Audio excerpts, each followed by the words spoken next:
Lux presents Hollywood.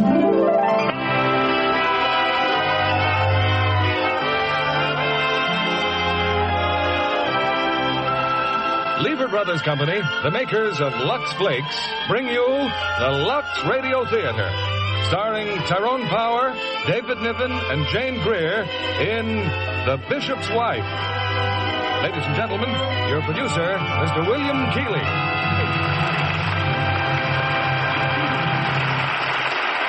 Greetings from Hollywood, ladies and gentlemen. Home again after an absence of a year and a half is one of America's favorite stars. And he's here tonight to lend an extra thrill to our holiday season. I mean, of course, Tyrone Power, who joins David Niven and Jane Greer in our Christmas present to you, the delightful play, The Bishop's Wife. Samuel Goldwyn's fine and sensitive screen production won your hearts as well as your applause.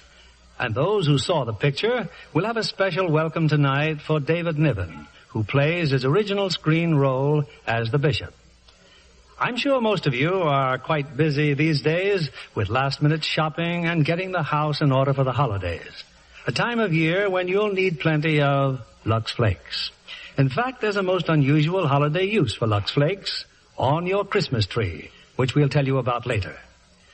Now the curtain for Act 1 of The Bishop's Wife, starring Tyrone Power as Dudley, David Niven as the bishop, and Jane Greer as Julia.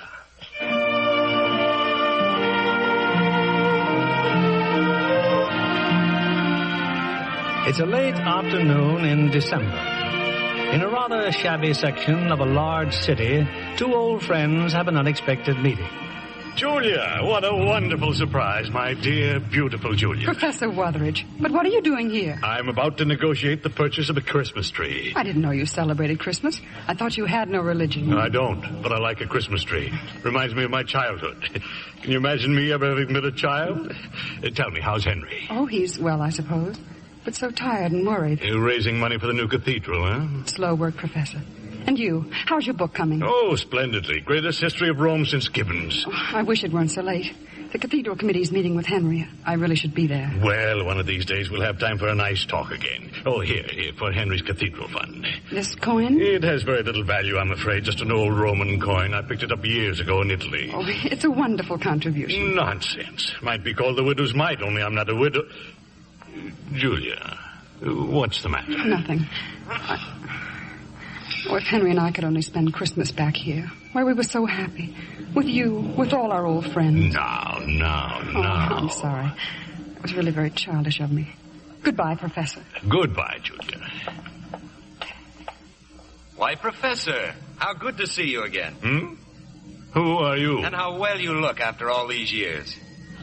Well, don't you remember me? Let's see, it wasn't Vienna, was it? Vienna. Beautiful old Vienna. When I was lecturing on Roman history. And what splendid lectures they were. And what a one you were with the ladies. I fancy you remembering that. I've been standing on the corner watching you, Professor. You and Julia. You know Julia? In a way, yes. Poor girl. She's unhappy? Yes. When were you in Vienna? Oh, many times. I'm interested in Julia, Professor, and Henry.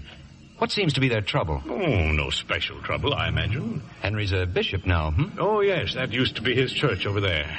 St. Timothy's. Perishing from neglect. It's such a nice little church.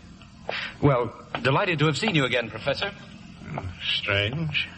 Unless I've completely lost my memory, I've never seen that fellow before in my life.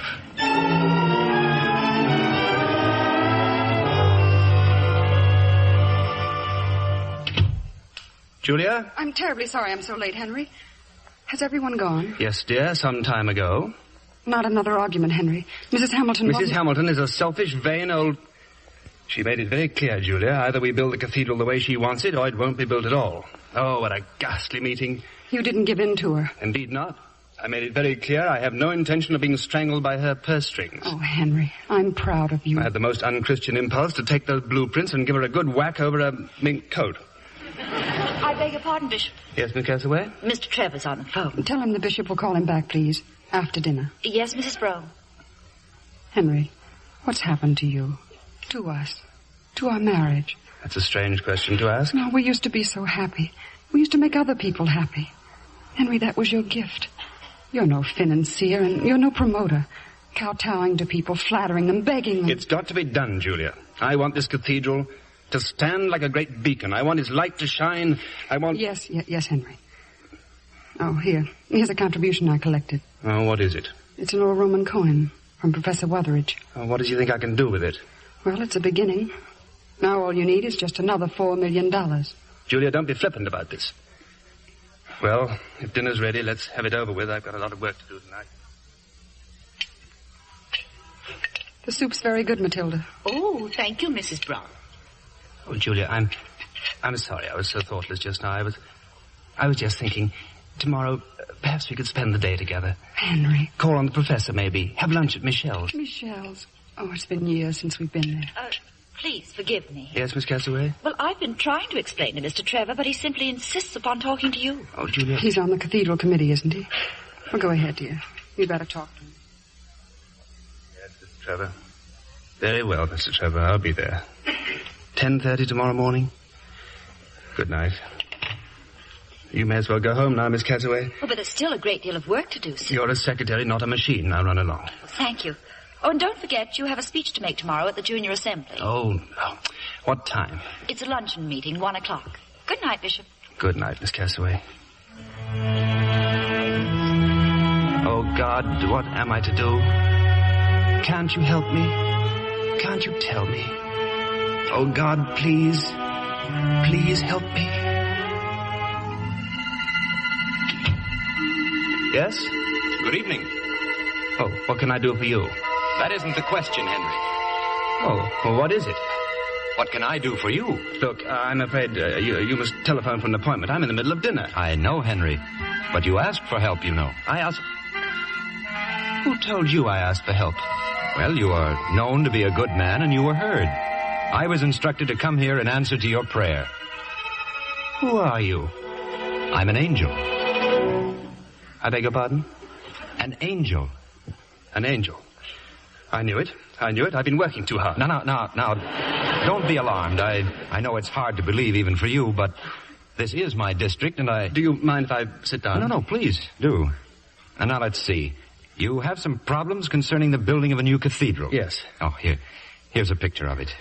Beautiful. Magnificent. Well, Henry, do you believe I am what I say I am? Well, how can I? Have nothing but your word for it. But you are a bishop. You, of all people, can trust the word of an angel. Well, what do you propose to do? Perform a miracle? If necessary. Oh, why don't you? Why don't you create a cathedral with a wave of your hand? Oh, no. You wouldn't want me to do that, would you? How would you explain it? Well, Henry, well... is anything wrong? Oh, I'm sorry. I didn't know you had a caller. Oh, how have you been, Julia? I'm Dudley. Henry is engaging me to help him with his work. You mean you're going to be his assistant? That's it exactly. I'm going to try to help Henry to get some relaxation. Oh, that's just what I've been praying for. Oh, you too? Henry, I'm so relieved, dear. Where do you come from, Dudley? Oh, all around. Julia, this man claims that he's an... I've been doing social service work downtown. Julia, if you don't mind, I must talk to this gentleman alone. We were just having dinner, Dudley. Won't you join us? Well, that's very kind of you, but I really must go. I'll see you both in the morning. In the morning? Oh, yes. Bright and early. I'll wait in the dining room, Henry. Good night. Oh, good night, Julia. Are you sure you're an angel? Oh, I know it isn't easy, Henry, but you've just got to take me on faith. Yes, but for how long? How long will it take? Until you can utter another prayer and say that you have no further need of me. Then I'll be gone and forgotten. Julia's waiting, Henry. Yes, I know, but I still don't understand. Dudley! Dudley, where are you? Dudley!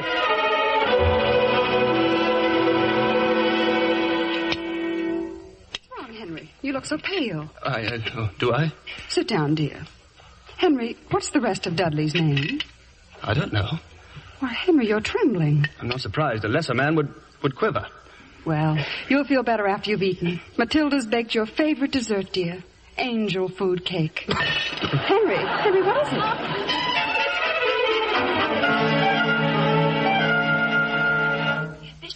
Bishop Brougham. Oh, good morning, Miss Castaway. I was just in your study, sir. There's a man in there. He says he's your new assistant. Oh, then he did come back. He says we're going to be working together. Yes, there doesn't seem much I can do about it. Well, run along to the office, Miss Catsaway. I'll go in and see him. Yes, sir.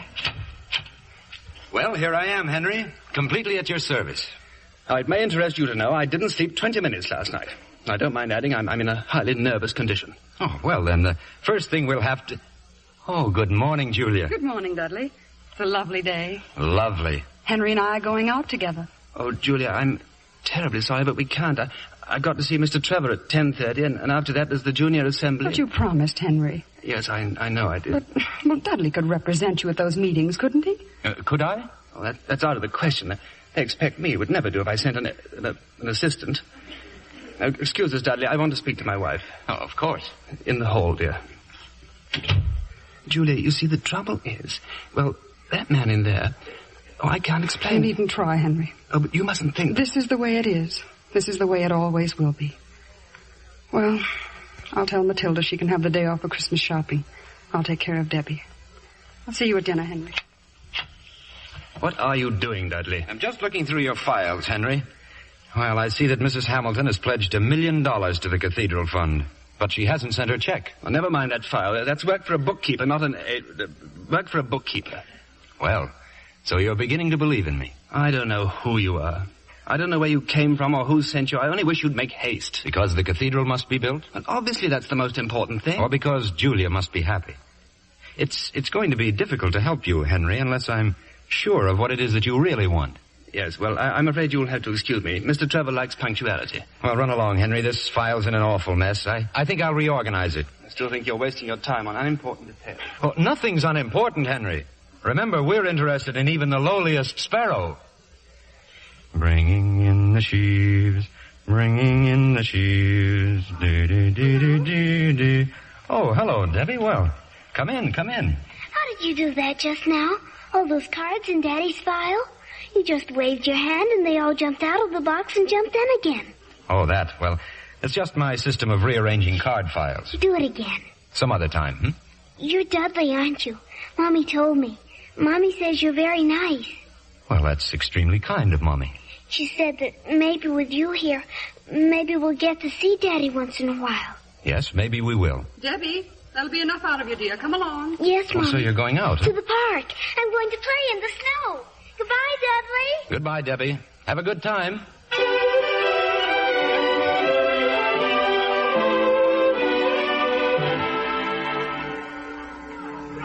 Julia. Dudley, I didn't expect to see you here. Oh, I often walk in the park. Well, Debbie seems to be having a fine time. Regular snowbird. Aren't you supposed to be working? I always take a walk before lunch. Relaxing, you know. Oh, I wish you could convince Henry of that. Speaking of lunch, Julia, I thought I'd go to Michelle's. Ever been there? Michelle? Oh, yes. We used to go there often, years ago. How about going there today? You and I to Michelle's? Oh, no, I couldn't. Why not? Well... Oh, surely you don't think Henry would mind. Oh, no, it isn't that. Well, you see, Matilda's off shopping, and I'll have to look after Debbie. Oh, yes. Yes, But here's Matilda now. Hello, Mrs. Brougham. Matilda? I just thought, Mrs. Brougham, that if you wish, I'll take Debbie home. But, Matilda, you're shopping. Oh, I finished it. I finished it so quick. It was just like a miracle. Oh, you don't say. I thought Debbie might like to go home and make Christmas cookies. Oh, I'm sure she'd love to, but... Well, then, Mrs. Brougham, I'll just go and get her. Well, Julia, Michelle's? I think that would be very nice. Good. Dudley. Yes? Just a minute ago, when you said you saw Matilda... Yes? Oh, it's nonsense. Oh, what's nonsense? You were looking the other way when you said you saw her. Oh, I was? I mean, I thought you were. How silly of me.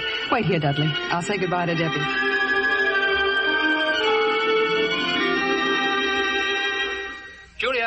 Julia, I'm home, Julia. Why, Bishop, I thought you were out for lunch. Well, I cancelled my appointment, Matilda. Are Mrs. Brougham and Debbie here? Well, Debbie's upstairs, sir, but Mrs. went out to lunch with Mr. Dudley. Oh, well, she said... With Dudley? Why, yes, sir. I thought you knew, sir. Oh, yes, of course. Oh, dear.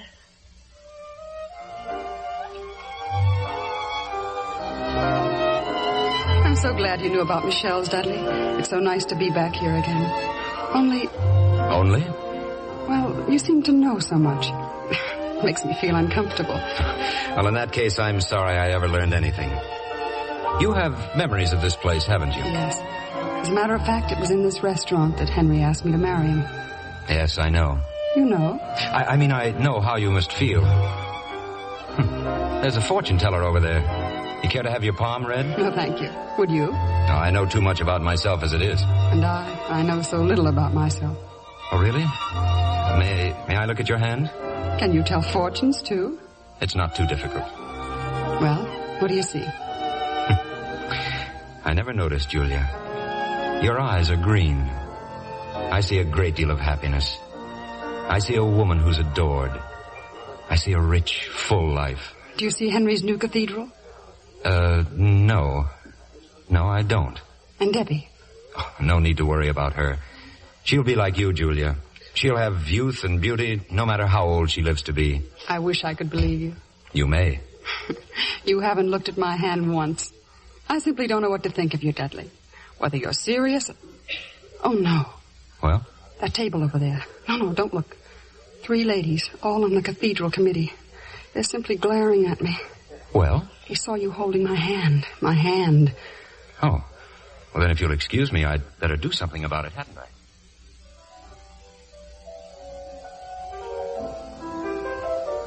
What did you do to them? Now they're smiling at me. Look, they're waving. Well, wave back, Julia. Oh, yes. I didn't do anything to them. Just introduced myself, chatted a moment. They're really very friendly, Julia. They promised to drop by our table a little later. Dudley, may I make an understatement? Oh, please do. You are a very unusual man. I'll let you in on something, Julia. You're quite right.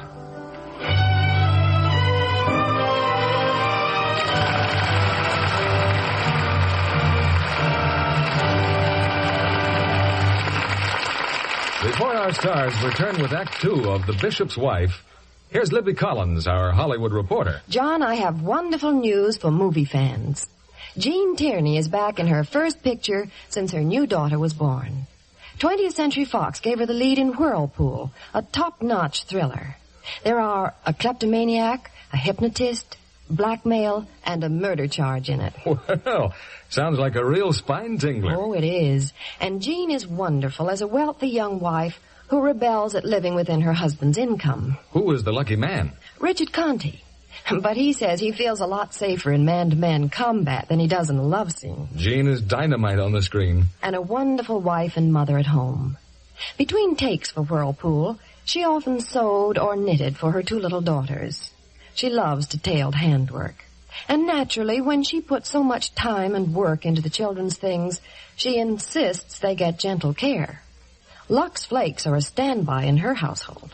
That's true of thousands of homes where there are babies and young children. Well, it's especially important to keep their tiny cottons and knitted woolies soft and unshrunken, so they can't chafe or bind. Tiny diamonds of Lux burst into suds so fast, make such rich suds, baby things come out sweet and fresh in a jiffy. And Lux Flakes are so gentle, they keep delicate baby pastels lovely looking up to 3 times as long. It's a shame to let wrong washing methods spoil baby things. Actual washing tests show that colors stay fresh looking up to 3 times as long with Lux Flakes care. There's no safer care for baby things than gentle Lux Flakes. We return you now to William Keighley. Act 2 of The Bishop's Wife, starring Tyrone Power as Dudley, David Niven as the Bishop, and Jane Greer as Julia.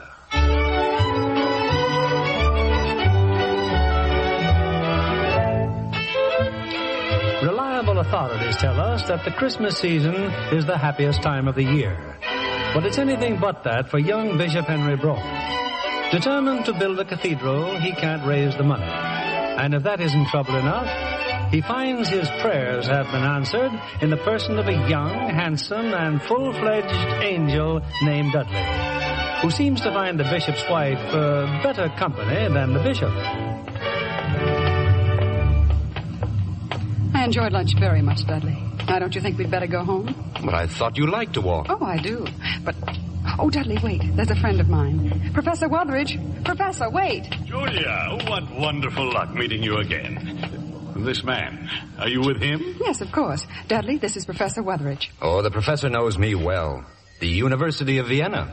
Young man, I don't believe you've ever been near Vienna. Dudley is Henry's new assistant. You mean you really know this fellow? Of course I do. Well, in that case, how about dropping into my humble diggings for a bit of Yuletide cheer? Oh, I'd love to, but only for a moment. Come along, Dudley. It's just around the corner.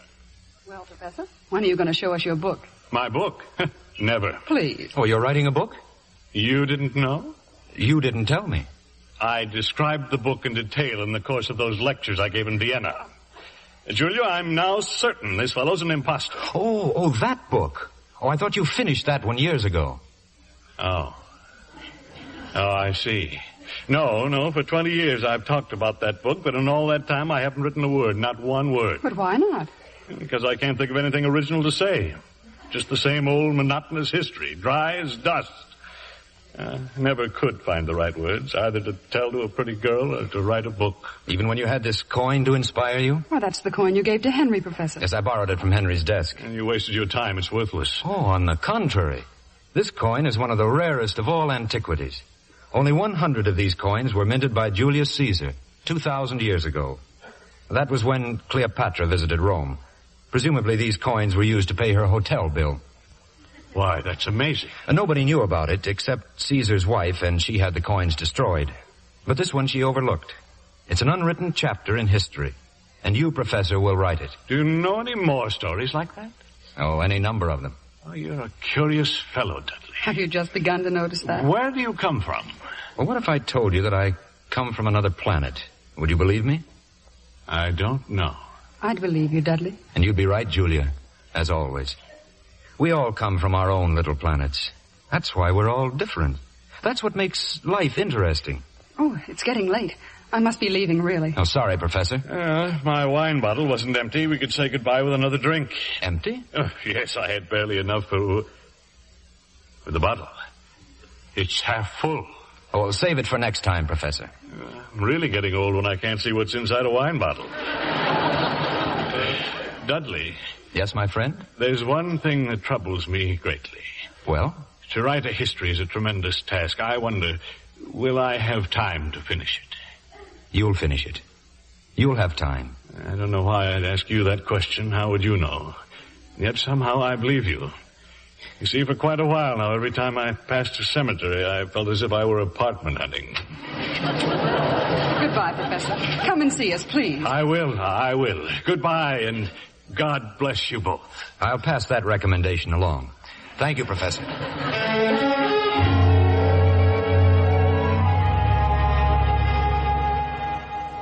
They're coming up the walk now, Bishop. Mrs. Brougham and Mr. Dudley. Oh, they are. Well, I hope dinner isn't spoiled, Matilda. Oh, no, sir.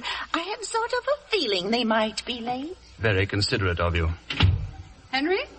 Good evening, Julia. I'm sorry I'm so late, dear. Hello, Henry. Good evening, Dudley. We had the most marvelous time. Oh, I wish you'd been with us. Yes, I wish I had. Is Debbie asleep yet? She's waiting to see you. Oh, good. I'll go right up. I trust you spent a profitable afternoon, Dudley? Oh, yes. Yes, did you have a profitable afternoon, Henry? Not very. Dudley, I'd like to see you for a moment. I mean, here in my study. Certainly. Well, this won't take long, but I'd rather not be interrupted. You'll excuse me if I lock the door. Dudley, I simply cannot go on like this. Can you prove to me that you are an angel? Proof? You mean a document?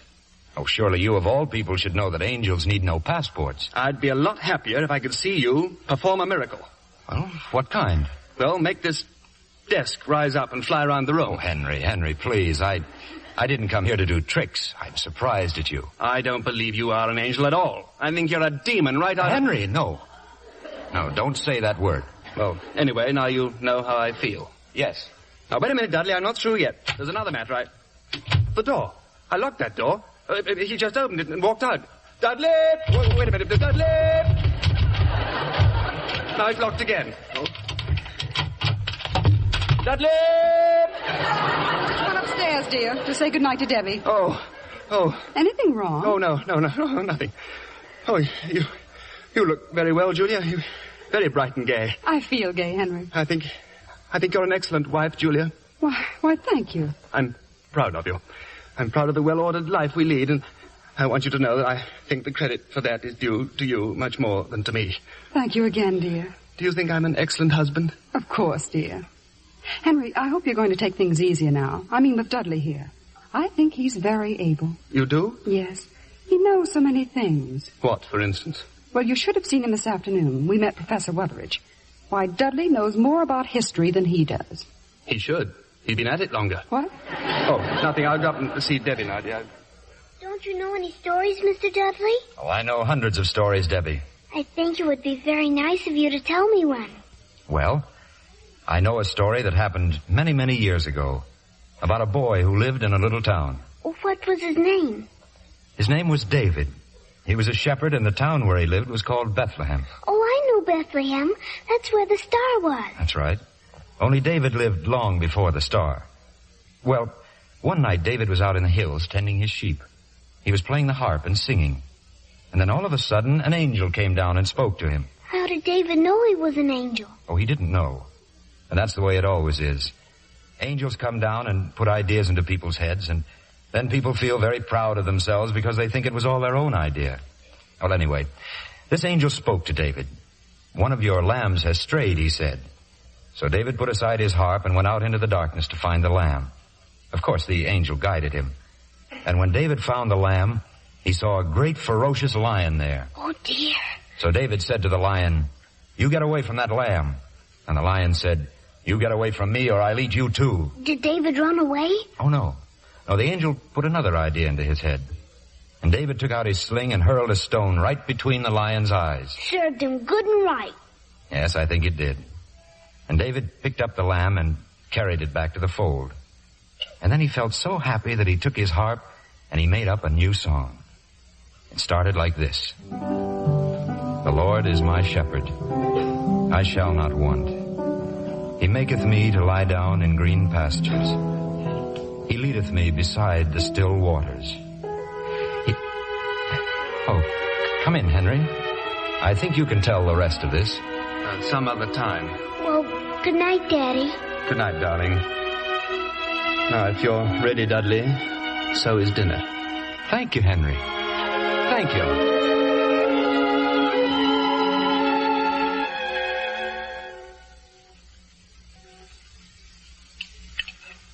So right after dinner, Henry, we'll get a taxi and go down to St. Timothy's. St. Timothy's? Tonight? Of course, dear. The choir's rehearsing for the benefit.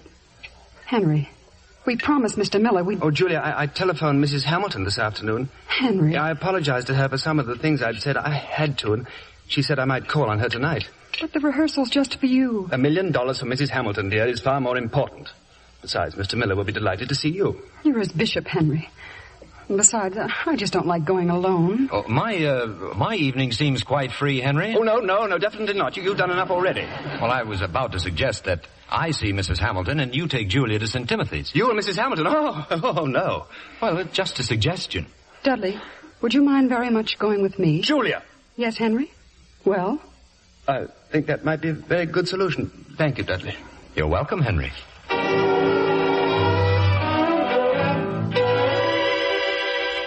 Mrs. Brougham. Oh, I'm delighted to see you. Hello, Mr. Miller. Oh, this is Mr. Dudley, the bishop's new assistant. Oh, Mr. Dudley, a pleasure. Thank you. The bishop will try to get here later, Mr. Miller. Something important came up. Oh, of course, he's such a busy man now. He didn't want to delay rehearsal. Mrs. Brougham, I'm terribly embarrassed. Look over there. Only 2 of the boys have come. Oh, it's just too difficult, I suppose, trying to compete with basketball and Christmas. I wouldn't worry, Mr. Miller. They'll all show up. Hiya, boys. Hi. What do you sing? Me? Oh, first soprano. Any good? I doubt it. Well, how about giving out? You mean alone? Well, you've got Rupert with you. Hiya, Rupert. Hi. Well, what do you say? It's okay by me. Fine. I'll start you off at the piano.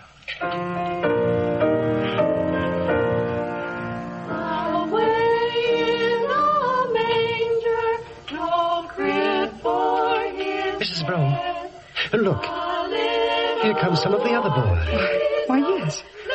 Maybe basketball isn't so important after all. The stars in the sky looking down. You can be proud of them, Mr. Miller. They sing beautifully. They've never sung so well.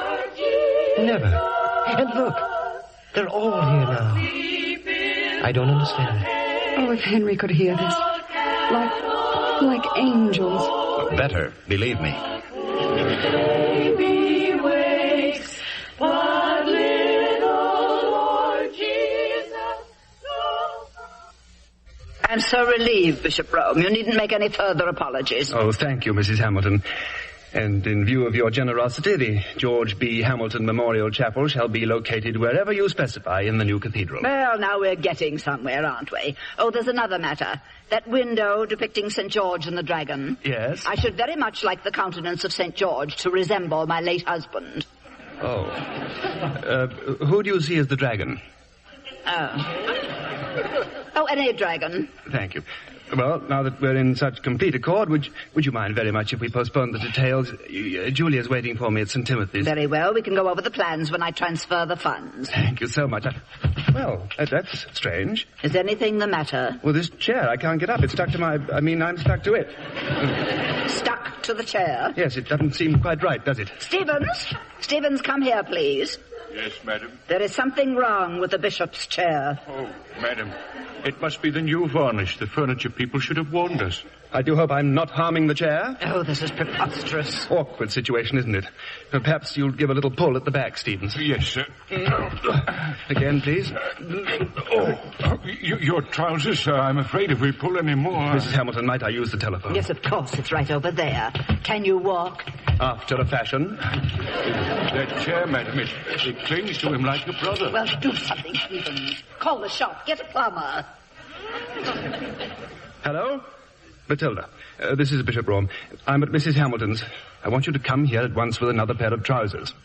Well, what difference does it make? Just bring me another pair of trousers. Thank you. Oh, I'm so sorry this has happened. Oh, if I could only get in touch with Julia or Dudley. Dudley! This is all his doing. Dudley! No, Bishop, don't be nervous.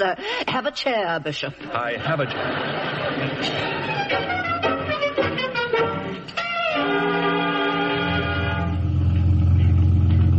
I can't imagine what happened to Henry. He was so sure he'd meet us there.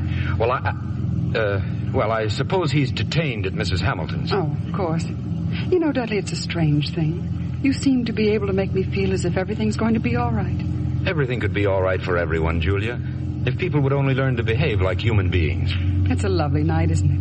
Oh, driver, could you take us through the park, please? But that's out of your way, lady. You getting bored with us, driver? Say, I'll drive it by way of Mexico City if you want me to. That's the trouble with this country. Too many people who don't know where they're going, they want to get there too fast.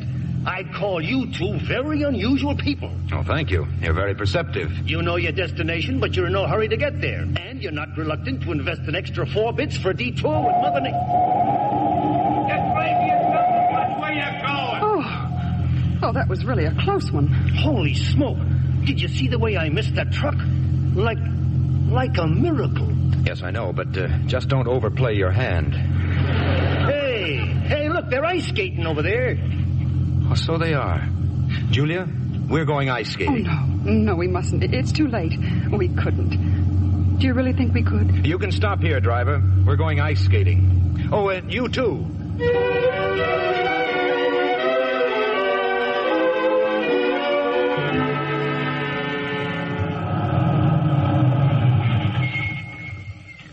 Well, this is it, Sylvester. What do I owe you? Not a cent, my friend. Want to know why? Because you and the little lady here have restored my faith in human nature. Well, good night, Dudley. Good night, Julia. Good night, Sylvester. Sylvester is a noble soul. His children and his children's children will rise up and call him blessed. Oh, this has been the most wonderful evening I've had in years. It's the most wonderful evening I've had in centuries. You're a beautiful skater, Julia. In fact, you're beautiful. Well, you've come home. Oh, hello, Henry. Henry, what happened to you? I thought you were going to meet us at St. Timothy's. What happened to you? It's almost 10 o'clock. You'll never guess, Henry. We've been ice skating. Ice skating? Yes. You should have seen Dudley. He's marvelous, Henry. Oh, and those boys at St. Timothy's. The way they sang. It was simply heavenly. I'm sure it was. Did you have a successful meeting with Mrs. Hamilton? Quite satisfactory, thank you. Good. I'll be right down, Henry. Dudley? Yes, Henry? Whatever went on in these last few hours, there's one thing I'm sure of. Julia is absolutely blameless. Of course she is. But you deliberately stopped me from joining you by the seat of my pants. Henry, if you had sent me to represent you with Mrs. Hamilton, I would have gone. But you didn't, so I represented you with your wife. Oh, is that part of the normal duties of an angel? Well, sometimes, Henry, angels must rush in where fools fear to tread. I haven't the faintest idea what that means, and I don't want it explained to me. In any event, you can go now, Dudley. I have solved my problem. Mrs. Hamilton is giving the money for the cathedral. But that was a foregone conclusion, providing you were willing to make a slight sacrifice of your principles. Now, don't you think it's worth it for this glorious edifice? I'm not so sure of its glory at a time like this. Oh, you're not? Now, these are rather lean years for the world, Henry. So many people need food, so many need shelter. That big roof could make so many little roofs. I'm dealing with a materialistic, selfish woman. She wouldn't listen to talk like that. Did you try? You came here so that I could have a cathedral. Well, I've got a cathedral, and I want you to get out of my house and out of my life and away from Julia. Suppose you pray for that, Henry. After all, it was prayer that brought me here. Very well. I'll pray. Henry, I'm afraid that's no prayer. It was right from my heart. I want you to go. Julia doesn't. Julia, get out. Get out. Julia is about to come down those stairs. Don't let her see you like this, Henry. Try to calm yourself. Dudley? He's gone. Oh, Debbie's awake. She wants to say goodnight to him. I just told you Dudley is gone. But where? How should I know? But why did he leave so suddenly? Because I got rid of him. I told him to go away. I fired him. Why? Because he's incompetent. He's no good at his job, and I cannot stand the sight of him. Henry! Believe me, Juliet, I know what I am doing.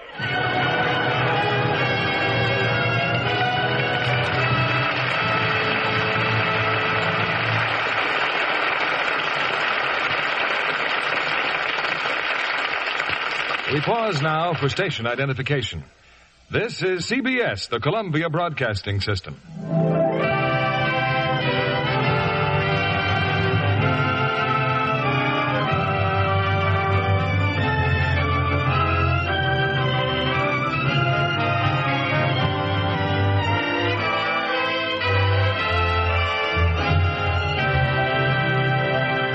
After a brief intermission, our stars will return with Act 3 of The Bishop's Wife.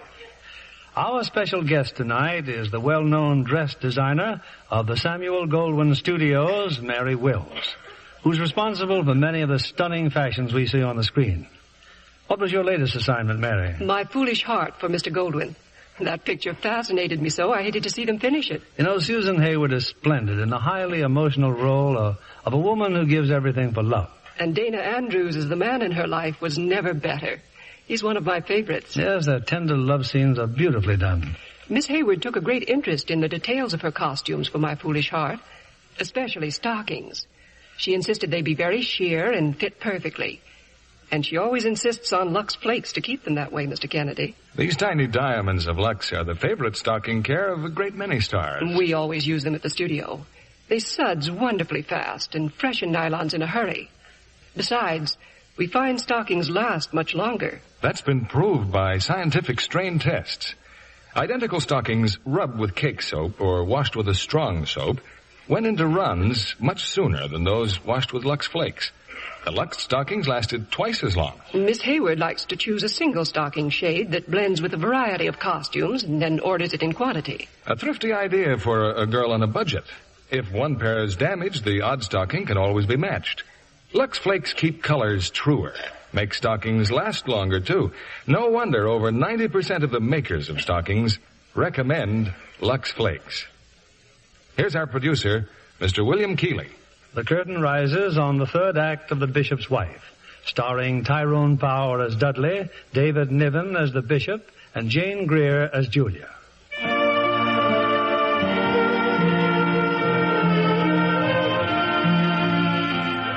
2 days have passed since Dudley disappeared, much to the relief of Bishop Henry Brougham. And now it's early evening on Christmas Eve. Here's the list of your calls, Bishop, ending at Mrs. Hamilton. Oh, and there's a taxi waiting for you outside. Thank you, Miss Casaway. If you're through typing my sermon before I'm back, just leave the copies on my desk. Yes, sir. I'm sorry to keep you so late on Christmas Eve. Oh, it's all right, sir. Bishop Brougham? Yes? There's still no word from Mr. Dudley. Miss Cassaway, I discharged Mr. Dudley. There's no reason at all to hear from him. Yes, sir. Now, if you don't mind, please tell Mrs. Brougham that the taxi is waiting. We can go to the Tropshires first, Henry, then the Vandover. Julia! Hiya, Julia! Sylvester. Well, what are you doing here? Well, when the call came in for a cab, I sure hightailed it over here. I was hoping there'd be another skating party. Hey, where's Dudley? I don't know. Look, you got a preacher with you. Yes, this is... Don't tell me. A wedding. You and Dudley. Sylvester, this is my husband, Bishop Brougham. How do you do? Oh. And now, if you don't mind, we'd like to go to North Maple Street by taxicab, Sylvester, not ice skates.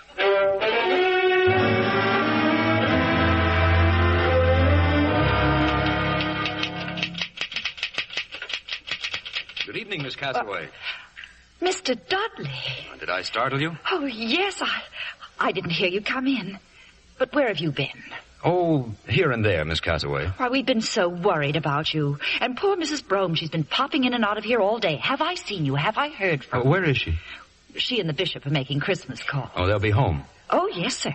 After Mrs. Hamilton's. Then they go to St. Timothy's for the midnight service. You should be home, too, Miss Cassaway. I'll type that sermon for you. Oh, no, the bishop told me... It's Christmas Eve. You should be with your family. Well, if you really... Oh, thank you, Mr. Dudley. Merry Christmas, Mildred. Oh, Merry Christmas, Dudley. Henry's Christmas sermon. The new cathedral. Mrs. Hamilton's magnificent gesture. Money. Pledges needed.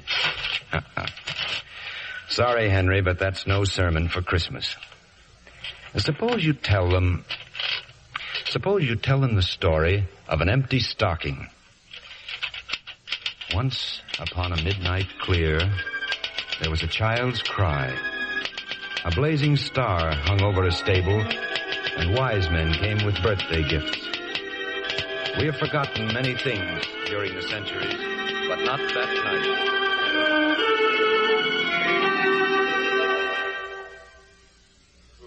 Say he's calling, sir. Oh, I'm Dudley Stevens, Bishop Brougham's new assistant. Would you mind telling Mrs. Hamilton I'm here? I don't believe she's expecting you, sir. Oh, I'm sure she isn't. Yes, sir. I'll wait in the music room. The music room, sir? Yes, there's a harp in there. I wonder if she'd mind I'm afraid she would, sir. Oh. Well, in that event, you'd better hurry off and tell her. Yes, sir, I shall.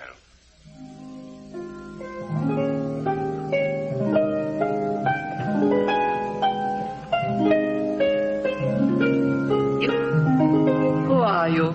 Oh, good evening, Mrs. Hamilton. This is a beautiful harp you have. My butler said you told him you're Bishop Brougham's assistant. Oh, yes, Mrs. Hamilton. The bishop will be along a little later. That music you're playing. I thought you'd recognize it. There's no one living who knows that composition, except me. What a shame that Alan Cartwright died. That only you and I would know his music. Alan Cartwright died nearly 40 years ago. You couldn't have known him. I'm much older than you think. Mrs. Hamilton, tell me about him. About Alan Cartwright. What is there to tell? He was the only man I ever loved. But I was afraid of poverty, so he went away and I never saw him again. Why am I telling you this? And so you married the rich George Hamilton. I made George happy, I think. And since he died, I've spent a fortune honoring his memory. In empty monuments. How did you know about Alan Cartwright? It doesn't matter. Mrs. Hamilton, they're at the front door now. Henry and Julia. I can't see them now. I can't. Yes, you'll see them. You'll go to the hall and you'll greet them in your usual warm-hearted manner. You come with me, and you'll stay, won't you, Dudley? No, I'm afraid I can't. I have a great deal of work to do. Bishop and Mrs. Brougham are here, madam. Now, don't keep them waiting. How do you do, Mrs. Hamilton? Julia, how nice of you to come and see me. And Henry, Merry Christmas. Henry, I said Merry Christmas. Oh, yes, Merry Christmas, Mrs. Hamilton. Oh, and no more of this Mrs. Hamilton business. My name is Agnes. And now we can... Oh, he's gone. Oh, he's gone already. Gone? Who? Dudley. He was here. I might have known it. But where did he go? Oh, that poor man. He said he had so much work to do. Really, Henry, you must make him take some rest. I'm trying to make him do just that. I can't thank you enough for sending him to me. Meeting Dudley? Oh, I know it sounds ridiculous, but meeting him has been the greatest spiritual experience of my life. How did you ever find him, Henry? More or less of an accident, I suppose. Or more or less of a miracle. Oh, it was. Talking with this wonderful, understanding man has... Henry, I've suddenly changed my mind about the cathedral. You have? Yes. I'm going to give my money to those who need it, to the poor, the homeless, the unappreciated. And I want you to direct the spending of it. Now you see what Dudley's done, Henry. Yes, I see. And you understand. Mrs. Hamilton, Julia, forgive me, but I have to leave. There's someone I must see immediately. Henry.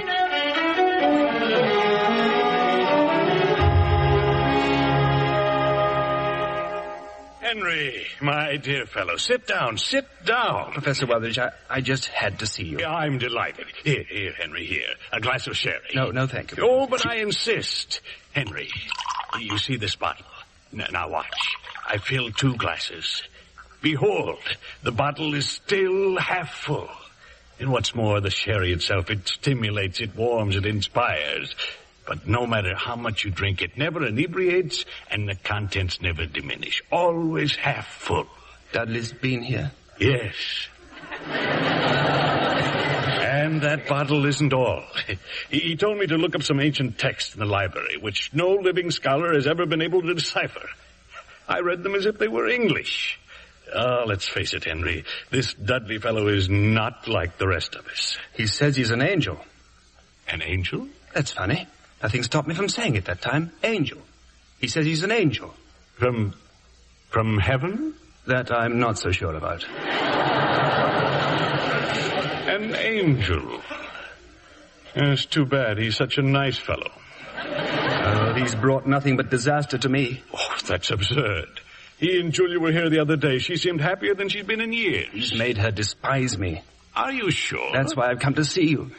Do you think it's all my own fault, Professor? Oh, you don't have to answer. I asked for this in more ways than one. I suppose that Dudley came to me just to confirm that I had already lost Julia's love. Well, if there's anything I can do, Henry... No, there's nothing anyone can do. Yeah, but there must be. You and Julia love each other. You always have. It's only partly true. I love Julia. Well, then why don't you fight for her? Fight? How can I fight against... But you have a tremendous advantage over him. Advantage over an angel? Precisely. He is an angel. Julia's a creature of earth. She's a woman, Henry, and you're a man. Yes. Yes, I am. Yeah, and if I were you, I'd get myself home. And... Home? That's where he'll be, waiting for Julia. Excuse me. Happy Christmas.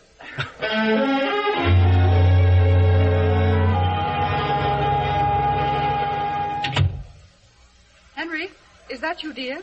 Hello, Julia. Dudley. I came to say goodbye.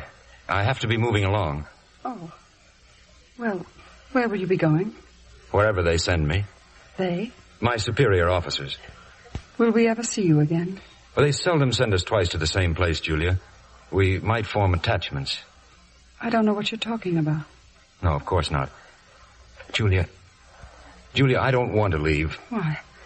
Well, there are few people who know the secret of making heaven here on earth. And you are one of those rare people. You frighten me. Dudley, I think you ought to go. Julia, please, don't send me away. What are you saying? That I'm tired of being a wanderer. I'm tired of an existence which is neither hot nor cold, hungry nor full. No, you must go away and never come back. Don't look at me like that. Dudley, no. Henry! All right, Julia. It's all right, my darling. Go upstairs, dear. I'll handle this alone. As for you, Dudley, I have never before had to fight an angel. But I suggest you take off your coat and put up your dukes. Now, why do you want to fight me, Henry? Because you're a thief trying to steal the love that belongs to me.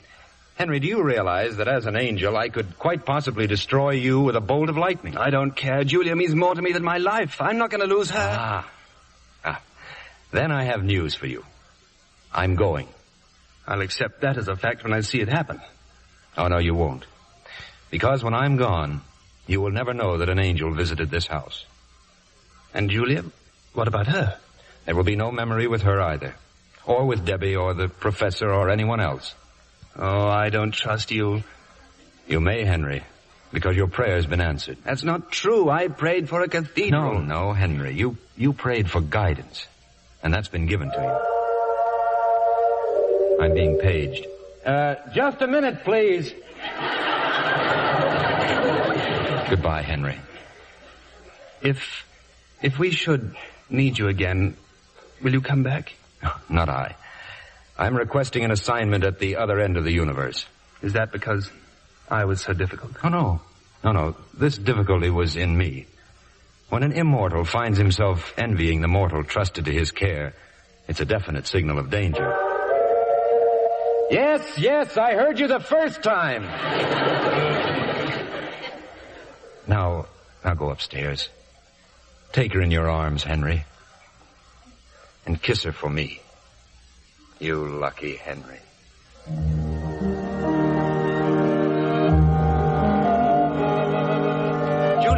Julia? Quiet, darling. You'll wake Debbie. Are you all right?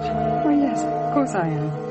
Henry, did you get that for Debbie? Get what for Debbie? That little angel there on a bed. Why, no. I can't imagine where it came from. Henry, what is it? I don't know. I have the most inexplicable feeling of happiness. Why, so do I. Oh, Julia, I love you, Julia. I love you, Henry. Listen, the bells from St. Timothy's. It's almost midnight. You'll have to hurry. Oh, my sermon. It was all about the cathedral. It will never do now. Don't worry, dear. You'll think of something. Something even better. Merry Christmas, Henry. Merry Christmas, darling.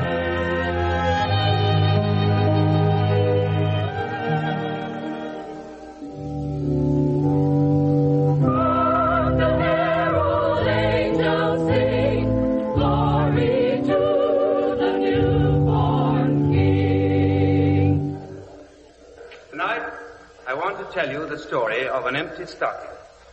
Once upon a midnight clear, there was a child's cry. A blazing star hung over a stable, and wise men came with birthday gifts. We have forgotten many things through the centuries, but not that night. We celebrated with stars on Christmas trees, with the sound of bells, and with gifts, but especially with gifts. You give me a book, I give you a tie. Aunt Martha has always wanted an orange squeezer, and Uncle Harry could do with a new pipe. Oh, we forget nobody, adult or child. All the stockings are filled. All that is, except one. And we have even forgotten to hang it up. The stocking for the child born in a manger. It is his birthday we're celebrating. Don't let us ever forget that. Let us ask ourselves what he would wish for most, and then let each put in his share. Loving kindness, warm hearts, and a stretched out hand of tolerance. All the shining gifts to make a peace on earth.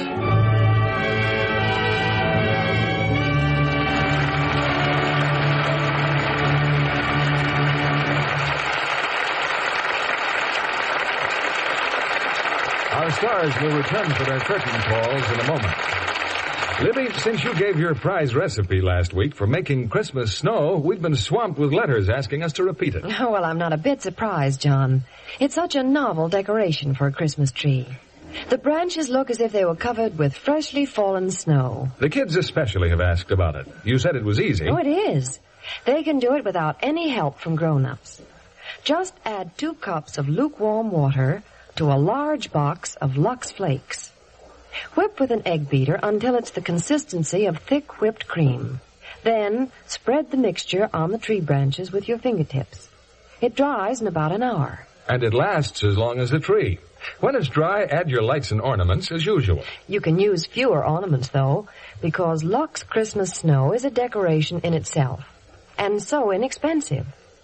Lux Flakes is another fine product of Lever Brothers. Better order some extra boxes of Lux Flakes tomorrow. You'll want to try Christmas snow on your table centerpieces, too, and on holly wreaths around the house. Your dealer has printed directions for making Lux Christmas snow. Remember, just 2 cups of water to 1 large box of Lux Flakes. Now, here's Mr. Keeley with our stars. Our most sincere thanks are due our stars for the joy they brought to this audience tonight. And here they are, Tyrone Power, David Niven, and Jane Greer.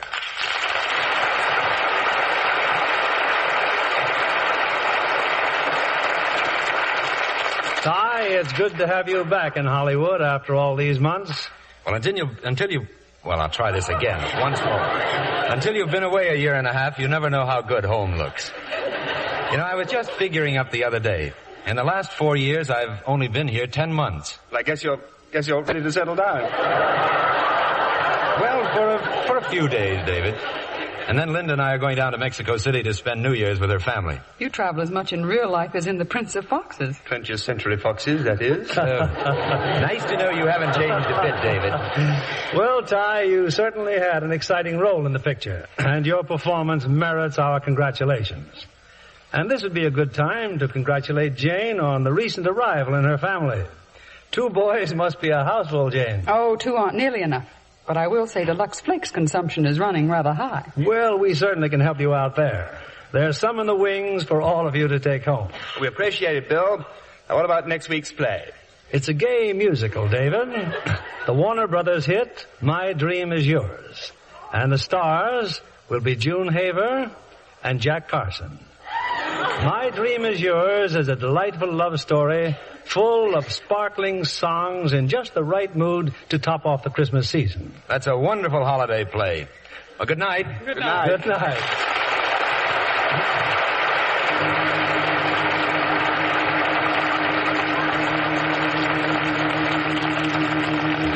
Traditionally, this is the time for an old American custom, going home for Christmas. It's a time of joyful reunion, a time to strengthen the ties that bind each family together. And in the family is our only hope for the future.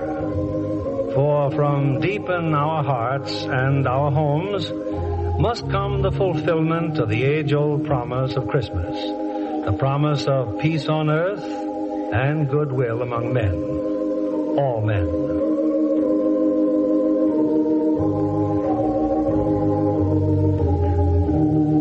On behalf of Lever Brothers Company and of us in the Lux Radio Theater, may I wish all of you the happiest of holidays.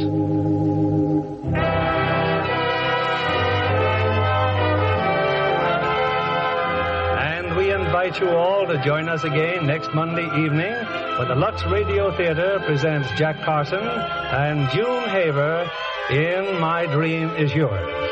This is William Keeley saying good night to you and Merry Christmas.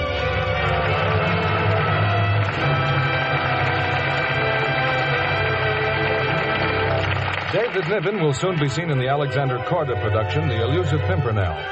Jane Greer appeared through the courtesy of RKO, producers of Holiday Affair, starring Robert Mitchum and Janet Leigh.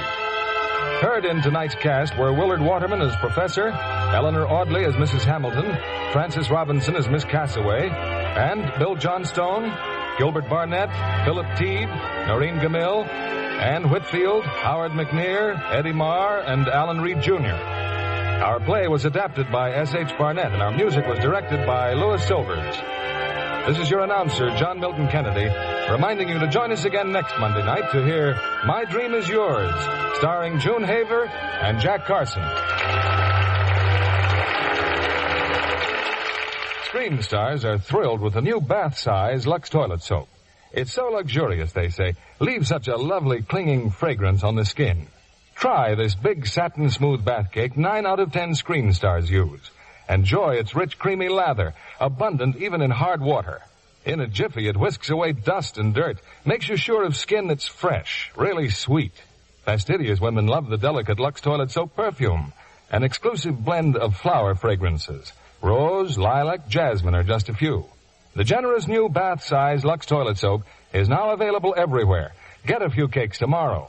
The whole family will enjoy the new bath-size Lux toilet soap. Be sure to listen next Monday night to the Lux Radio Theater presentation of My Dream Is Yours, starring Jack Carson and June Haver. Stay tuned for My Friend Irma, which follows over these same stations. This is CBS, the Columbia Broadcasting System.